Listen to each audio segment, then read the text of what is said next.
Pues, bueno, yo creo que Nick Cave es una influencia así general en mi vida. Yo, particularmente durante este último año 2020, no es que lo haya escuchado demasiado. Eh, Escuché su último disco, pero tampoco es uno de los discos que más he escuchado de su carrera. Es uno de estos discos así muy denso y complejo, y que tienes que encontrar un momento muy concreto para escucharlo. He escuchado mucho más casi cualquier otro disco de su discografía, ¿no? Pero no ha sido una influencia así como muy presente, pero sí que me imagino que como otros artistas que he escuchado muchísimo en mi carrera y que me han importado mucho, es una influencia global a nivel discográfico, ¿no? Yo creo que se puede rastrear un poco los pozos de Nick Cave en distintos discos de mi carrera. Sí, Adrián, creo que se llamaba, Sí. ha encontrado algo de eso en Posible o en Curso de Levitación. Bueno, no me extraña tampoco, sinceramente, pero no ha sido consciente. Creo que no es cíclico. No he pensado en volver a esa época de Radical Sonora y que puede tener algo de conexión con algunos sencillos de pequeño. Eh, Sino más bien una conexión con el presente, ¿no? Y con cosas que me gustan de la música que se hace a día de hoy y la tecnología de la que disponemos. Creo que en Posible hay más electrónica porque en la base rítmica está mucho más presente.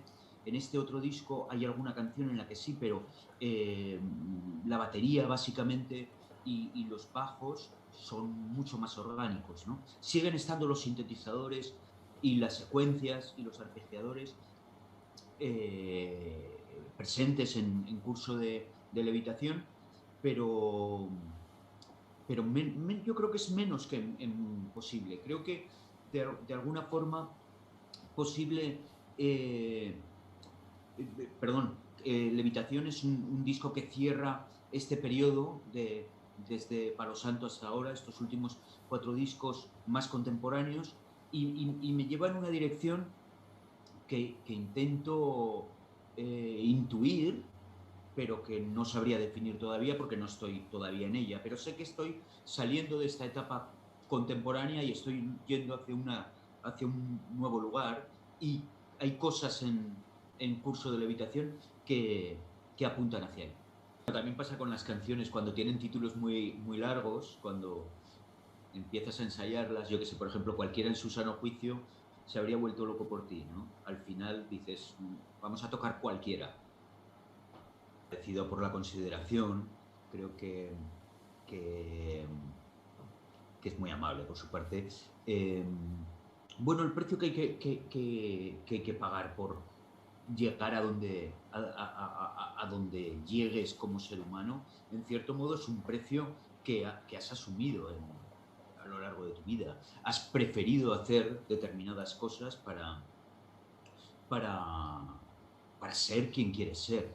Eh, Así que considero que es un precio pagado con gusto. Obviamente hay situaciones que preferirías que fueran de otra manera, ¿no? Dentro de la profesión hay partes de la profesión que te gustan más y partes que te gustan menos, pero con el tiempo vas, digamos, amoldando un poco la cosa a tu gusto, ¿no? Eh, el hecho mismo de la promoción, que es una cosa que a mí me resulta un poco, bueno, no voy a decir que me moleste, pero no es mi parte favorita de la profesión. Hasta que llegó el streaming. Hasta que llegó el streaming. No, pero incluso las entrevistas por streaming, ¿no? Esto es una conversación con mucha gente, ¿no? Pero las entrevistas por streaming o por teléfono, a distancia, llega un momento en que cuando haces muchas, es un poco pesado, ¿no? Porque estás repitiendo, pues yo qué sé, cuando te preguntan 150 veces por qué les llamaba curso de levitación intensivo, o por qué tal, o por qué cual, ¿no? Pues llega un momento en que en el fondo te cansas de oírte a ti mismo repetir la misma cosa, ¿no? pues eso, vas amoldando un poco, vas encontrando qué formas para hacerlo más amable y mejor, ¿no?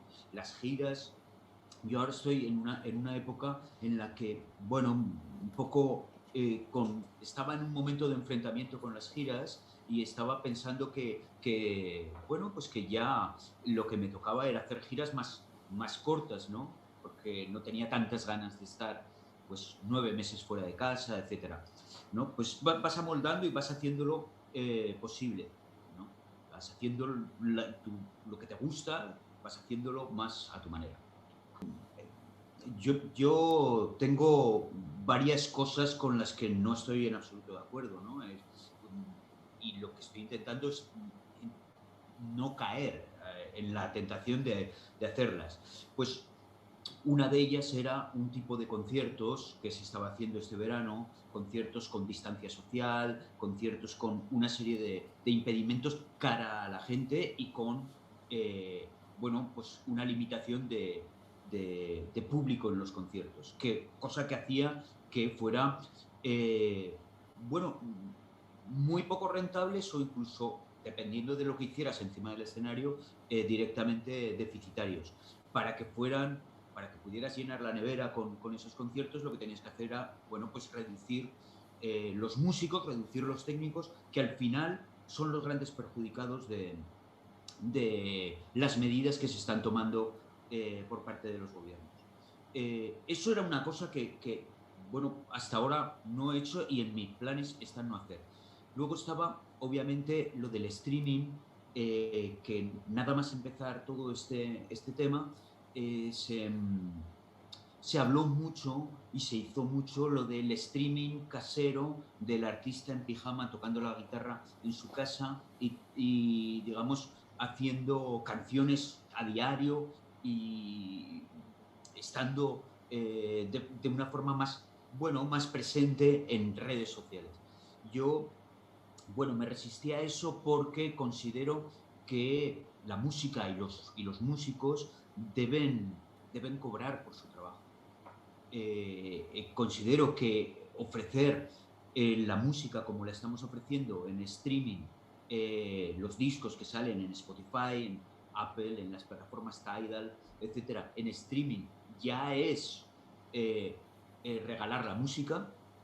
Eh, Luego, regalar los conciertos me parecía como el colmo de los colmos, ¿no? Entonces, esta situación es una situación diferente porque obviamente para hacer un concierto de streaming de pago solo puedes hacer uno. Bueno, hemos intentado hacerlo de una forma en la que alguien, una promotora, se comprometiera a que el streaming llegara a todos los países, pudiéramos tener un escenario en condiciones con luces, ensayos, toda la banda, todos los técnicos. O sea, son unas condiciones muy especiales de tal forma que sí, vamos a hacer un concierto en streaming, pero va a ser uno. Y va a ser lo que nosotros esperamos que sea el comienzo de una gira. Eso es lo que esperamos, el plan, ¿no?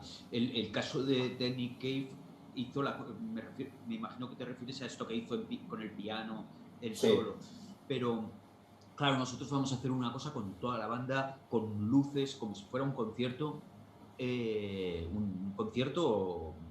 de los normales, estamos tocando en el WeThink en Madrid, o estamos tocando en el Luna Park en Buenos Aires, o en el Auditorio Nacional de México, lo que llevaríamos ahí es un concierto vamos, Sí, con todo el nivel. como si fuera una película en directo realmente.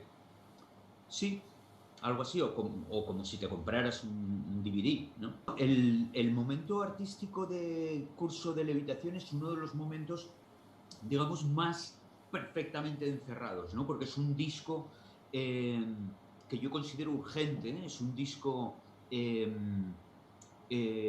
necesitaba sacar, que pensaba que las canciones tenían que salir en este año 2020 porque hablan de una forma o resuenan de alguna manera con respecto a esto que nos ha ocurrido a todos, ¿no? O sea, esta situación global en la que hay, bueno, pues digamos, muchos prismas que tocar, muchos aspectos, muchos debates abiertos, que deberían de estar abiertos, quiero decir, em, que de alguna forma en los textos de este disco resuenan y tienen una conexión con este presente.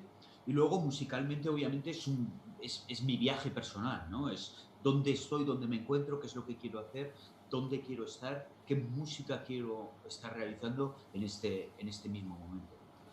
Y es una pregunta que obviamente me he hecho y yo creo que nos hacemos todos los músicos, ¿no? Intentamos que nuestros discos aguanten el paso del tiempo, pero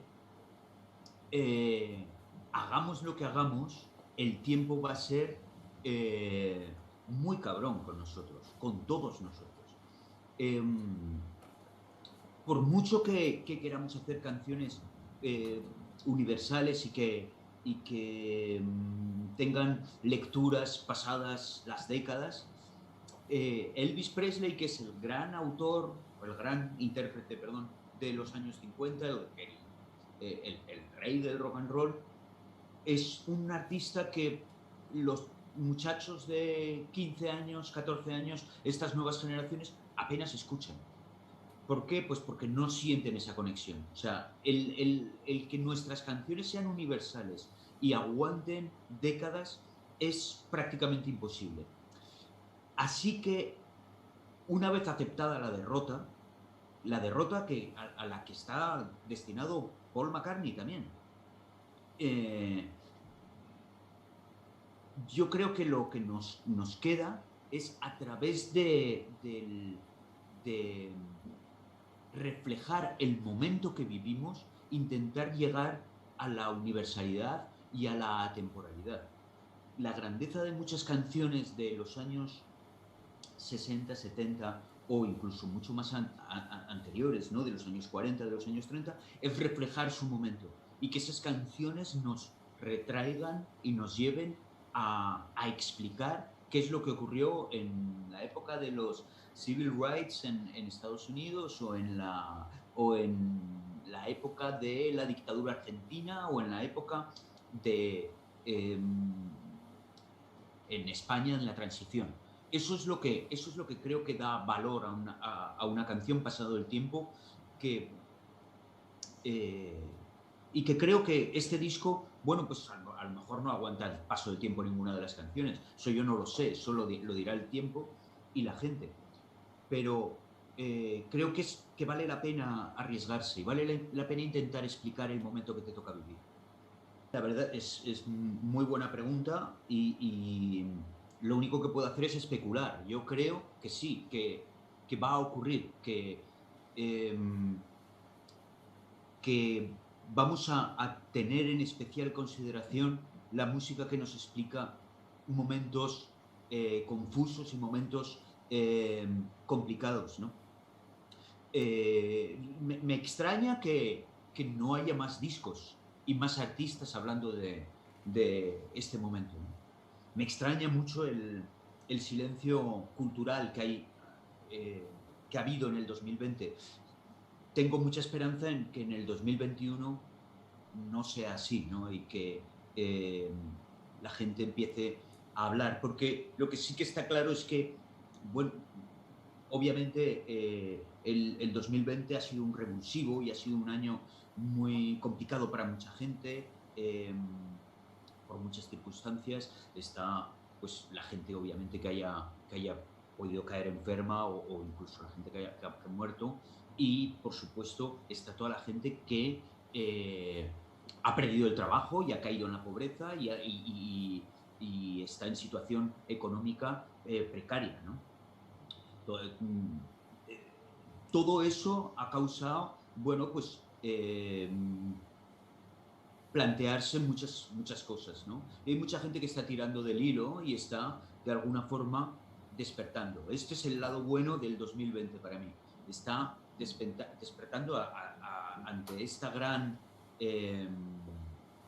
esta gran mentira en la que estamos viviendo. Que todo el mundo hemos pasado por momentos, por altibajos, ¿no? Este año y hemos tenido momentos en los que hemos estado enfadados, obviamente, y momentos en los que hemos estado digamos, con la mente más fría. Yo he intentado mantener cierto equilibrio en esta situación de falta de equilibrio total, ¿no? Entonces, sí, espero que si hay algo de cabreo, que intento que no se muestre esa agresividad, sí que creo que hay reflexión y sí que creo que hay en algún momento, bueno, pues creo que es un disco cantado con equilibrio y con sensatez. Escribo canciones desde el momento que termino un disco. Me meto con asiduidad en mi estudio y voy haciendo canciones que no sabes si van a pertenecer a un disco o no van a pertenecer a ninguno. Algunas son más afortunadas, otras son menos afortunadas, ¿no? Existe disco porque mi manager, en un momento dado, cuando se empezó a cancelar la gira, me propuso la posibilidad de entrar en el estudio. Y me pareció una idea maravillosa. Tampoco quiero que se considere como una crítica. Yo creo que dentro de la música y de los músicos existen, pues gracias a la tecnología, infinitas posibilidades y que podemos explicar nuestra forma de entender la música y el arte, cada uno a su manera. Y que no hay ninguna obligación de ahora tienes que sacar un teaser del tráiler del single que adelanta al álbum. No hay ninguna obligación de hacerlo así. Puedes hacerlo de múltiples formas y una es sacar el disco directamente. Pero va a haber sencillos y va a haber videos que van a acompañar a los sencillos. Lo que pasa es que, bueno, nos hemos inventado este nombre de en vez de sacar adelantos, vamos a sacar atrasos bueno, pues vamos a hacer las cosas de una manera diferente, porque por un lado la tecnología lo permite y por otro lado considero que un disco como este es mejor que se escuche por lo menos una vez, que se escuche completo. Luego desmembrarlo, bueno, ya se encarga el propio tiempo, se encarga de desmembrar los discos y el público señala cuáles son sus canciones favoritas. No sé, lo más sencillo era, bueno, vestir como un yonki, ¿no?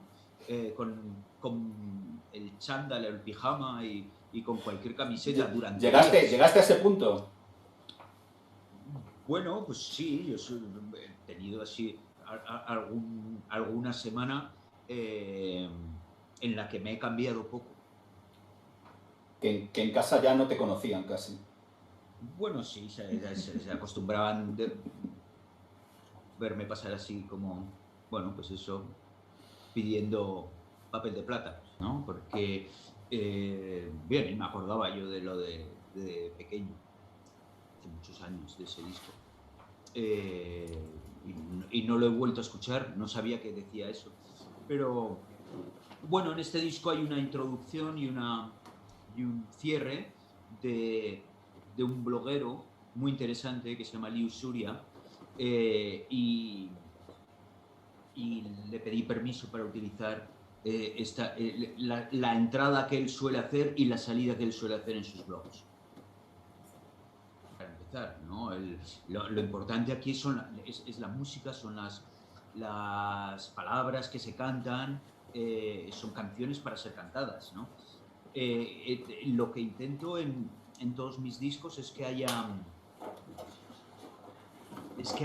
algo más que una melodía, ¿no? Intento que las palabras pues transmitan poesía y transmitan, a ser posible, algo de mi forma de pensar o de sentir. Bien. Disco que suponga un bajón. El pensar en aquel momento que yo tuviera una carrera tan extensa en cuanto a discos y que durara tantos años como hasta el día de hoy, bueno, hubiera sido un poco pretencioso, ¿no? No es muy común de, dentro de la música en España y en Latinoamérica que los artistas tengan carreras tan extensas en general, que tengan el favor del público y el favor de las compañías discográficas que pagan el dinero para que puedas meterte en un estudio y que puedas ofrecer lo que te dicta el corazón, ¿no? Entonces, bueno, me siento muy afortunado, espero hacer algún disco más todavía. ¿Ya? Quiero decir, yo tampoco es que esté todo el día pensando en esto, ¿no? Pero la gente que gobierna y que piensa que es su trabajo además, pensar en el bien de la sociedad, debería de tener un poco de empatía, ¿no? Con respecto a la gente, a muchos, porque además no solo es el mundo de la cultura y del espectáculo, hay muchos gremios que están sufriendo y que están en situación crítica, ¿no? Ni lo uno ni lo otro. Quiero decir, a mí me gusta mucho viajar y esa parte en realidad no es algo que me preocupe. Sí que hay algo que me preocupa en la interpretación de un puñado de canciones X eh, durante muchos meses. De forma reiterativa, ¿no? Yo ahora preparo una gira con las canciones que sean, aunque sean solo las canciones del nuevo disco. El interpretar esas canciones durante 60, 70, 80 veces, que puede ser una gira normal, bueno, ha llegado un momento en el que considero que quizás pueda hacer giras más cortas y yo salir más contento siempre al escenario. De todas formas, también a mí me ocurre una cosa, por mucho que ahora me esté quejando, que es que además es de qué me quejo si encima no me dejan tocar. Eh, el- si ahora mismo pudiera volver a empezar a hacer conciertos, en el momento en el que yo me subo las escaleras al escenario, a mí se me acaba toda la tontería. O sea, el placer que supone la comunicación con el público y lo que creamos los músicos juntos, hacer canciones que emocionan a la gente que ha venido a vernos y que me emocionan a mí cantarlas otra vez, eso me ocurre cada vez que me subo a un escenario. O sea que no, en realidad es una cosa así que produce el estar mucho tiempo en casa y que dices, bueno, a lo mejor podría seguir así. Ahora yo te tendría que preguntar, ¿en qué quedamos? Pues sí, en nada, no quedamos en nada. Vale, puntos suspensivos entonces, ¿no? En nada, si es que tampoco hay que quedar en nada, quiero decir, en el momento en el que te apetezca salir o que puedas salir Ya se a hacer verá. canciones, pues se verá, se juzga, se hacen pues más o menos conciertos y en el momento en el que quieras parar, pues se para, se puede compaginar las cosas, se pueden hacer varias cosas en la vida. Por supuesto, reencontrarme con el público. Hay caras de chicos que vienen a vernos en Argentina o en España o en Estados Unidos o en diferentes países en Colombia, que echo de menos directamente, ¿no? Que tengo muchas ganas de volver a ver. Mismo preparando el show y por un lado está la parte estrictamente musical, en la que vamos a tocar canciones obviamente de los dos últimos álbumes, pero básicamente lo que quiero es centrar el repertorio en un periodo concreto de mi carrera, que son los últimos 4 álbumes, ¿no? Que es el periodo contemporáneo, y, y dejar mis 3 etapas anteriores, que son pues la etapa fronteriza, la etapa con el huracán y la etapa de héroes, bueno, pues un poquito más reducidas, eh, para que, digamos, que los grandes éxitos del pasado no sean la base fundamental del show. Va a haber canciones de ese periodo, pero no van a ser, digamos, la base. La base va a ser esta última etapa, ¿no? Que Eso por un lado. Luego, realmente es lo que has estado haciendo en tus últimas giras. bueno, sí, obviamente conforme vas teniendo más canciones de la nueva etapa, esa nueva etapa va pesando más, ¿no? Pero siempre intentas que el nuevo disco tenga más presencia, pero en este caso creo que, aparte de que los dos discos nuevos tienen una presencia importante, están arropados por esta etapa. Eso no sé si me estoy explicando, si no, de todas formas, el día no sé qué de enero, ahí estará la respejo. Lo único que ve el deterioro inevitable del paso del tiempo. Hay una primera parte del proceso que es una parte totalmente inconsciente, en la que yo iba componiendo canciones sin saber que iban a formar parte de un disco que iba a grabar inmediatamente en verano. Hay otra parte en la que, de alguna forma, se da el pistoletazo de salida, que es esa conversación con Nacho en la que empiezo a pensar, ok, voy a hacer un disco, y miro un poco las canciones que tengo compuestas hasta entonces, y a partir de entonces, de ese momento, sigo componiendo canciones y aparecen, no muchas más, pero aparecen algunas bastante importantes del disco. Y a partir de ahí está ya la comunicación con la banda, que es cuando empiezo a hablar primero con Ramón, para... yo he hecho unas demos bastante avanzadas, le paso algunas canciones en concreto a Ramón, en las que tengo ideas que me gustaría que probara él a hacer cambios en la base rítmica. eh, y creo que incluso le mandé a Rebe y no sé, así le mandé a alguno más para que también probara alguna cosa. Está todavía trabajando en demos, y luego ya vienen los ensayos con, con la banda, bueno, no, en este disco no sé si ensayamos con la banda. Creo que no. Nos fuimos a este sitio, a la Casa Murada, que es un estudio que está en Tarragona. Esto era en junio, eh, y es un estudio en el que han grabado muchos músicos de la escena indie española. Yo lo conocía porque Love of Lesbian, y habían hablado del estudio este. Quería probarlo, nos metimos ahí, hicimos varias pruebas con, con músicos que no son de Los Santos Inocentes. Con Los Santos Inocentes hicimos como grabaciones. Lo estoy explicando fatal porque no fue esto ha sido una grabación. Quería avanzar con músicos de jazz experimental que aportaran algunas cosas que no eran propias de donde habíamos estado en otros lugares, ¿no?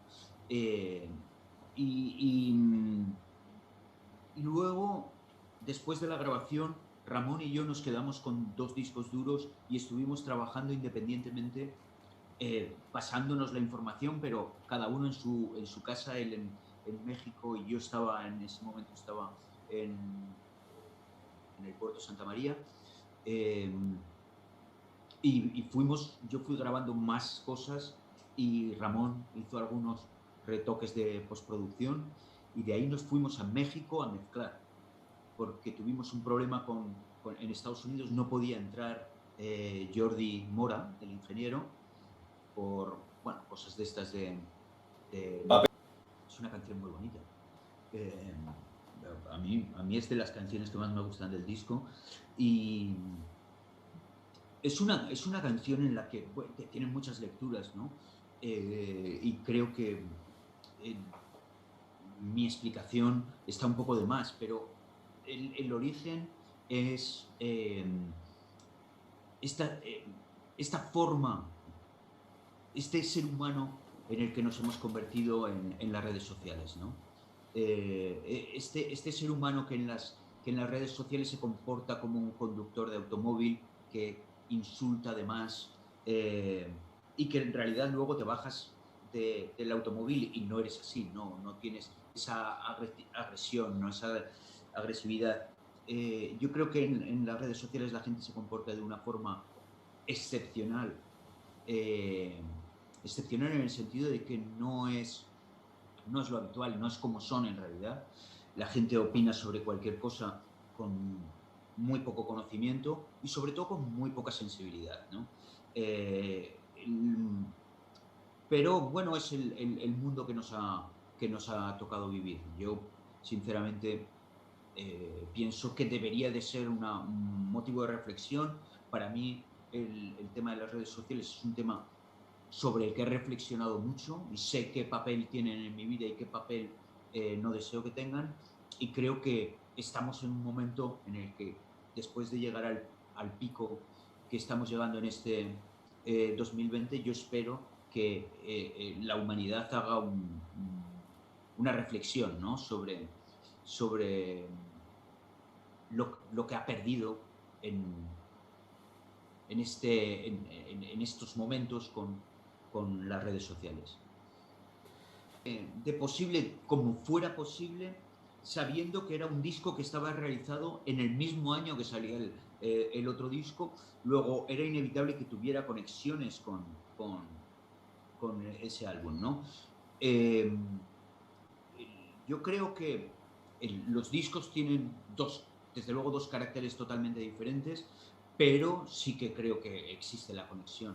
No sé hasta qué punto en una escucha global del disco la gente verá esa evolución o ese camino que estoy tomando en otra dirección, o estas cosas son cosas que se notan conforme la carrera va evolucionando y con mi próximo disco se verá más claro.